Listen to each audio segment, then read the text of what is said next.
12:00 nga ng tanghali nung biglang mag-chat yung kumare ko dahil maglilinis daw siya ng kuko sa kapitbahay. Kaya nga agad-agad ay naligo nga ako at pumunta na nga ako agad sa kanya para malinisan na rin ako ng kuko. 3 months na nga rin pala akong hindi nakakapaglinis ng kuko kasi nga siya yung gusto ko naglilinis din sa akin. Kung makikita nyo nga yung kumare ko na may nililinisan nga siyang paa ay hindi po sa akin yan, Charis.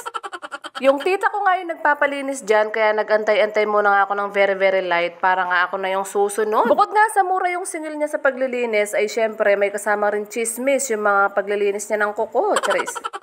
Simula noon kasi ay sa kanya rin ako nagpapalinis dahil nga siya yung nagpaganda sa malapad kong kuko. At dahil nga taga-ibang barangay din siya, ay minsan na nga lang din siya makababa dito sa amin. Kaya kahit wala nga akong tulog ay naligo agad ako tsaka pumunta na dito. Alam nyo naman, gusto ko rin nakakasagap ng mga chismis paminsan-minsan, Charis.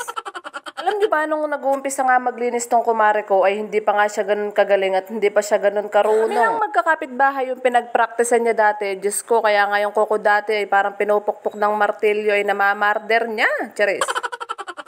Pero dahil nga nag-uumpisa pa lang siya noon at naiintindihan namin siya, kaya nga kahit nagkakanda sugat-sugat yung mga kuko namin ay nagpapalinis pa rin kami sa kanya. So ayun na nga, lumipas na nga yung panahon na halos mga kabisado na nga yung paglilinis ng kuko ay ngayon ay sobrang galing na niya. Marunong na nga rin siya magtanggal ng mga ingrown tsaka ng mga dead skin tsaka mga dry skin nga sa gilid-gilid, mga ganun. At nakapagtrabaho na nga rin pala siya sa mga salon at yun nga yung proud na proud kami sa kanya. Kaya nga sabi ko sa kanya ay i-vlog ko nga tong paglilinis niya sa akin ng kuko at sisiraan ko siya ng very late sa una pero iaangat ko rin siya sa huli, Charis. So yun na nga, kitang-kita nyo naman yung paglilinis niya sa akin kasi hindi naman talaga malalim yung aking ingrown. Konting kuko nga lang at konting ingrown yung mga nakukuha niya at konting dry skin nga lang kahit 3 months akong hindi nagpalinis. Mas marami pa nga yung chismis na nakuha namin kaysa nga sa ingrown na kinuha niya sa paa ko, Diyos mio, Charis.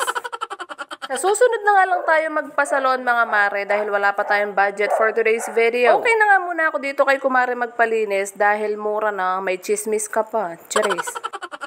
By the way mga mare, hindi na nga muna ako nagpa-cutics dyan kasi nga nasisira yung kuko ko kasi matagal nga akong hindi nagpapalinis. Tip nga lang at saka colorless yung pinalagay ko dyan kaya medyo simple-simplehan muna natin for today's video. Yun lang muna for today. Salamat sa panonood.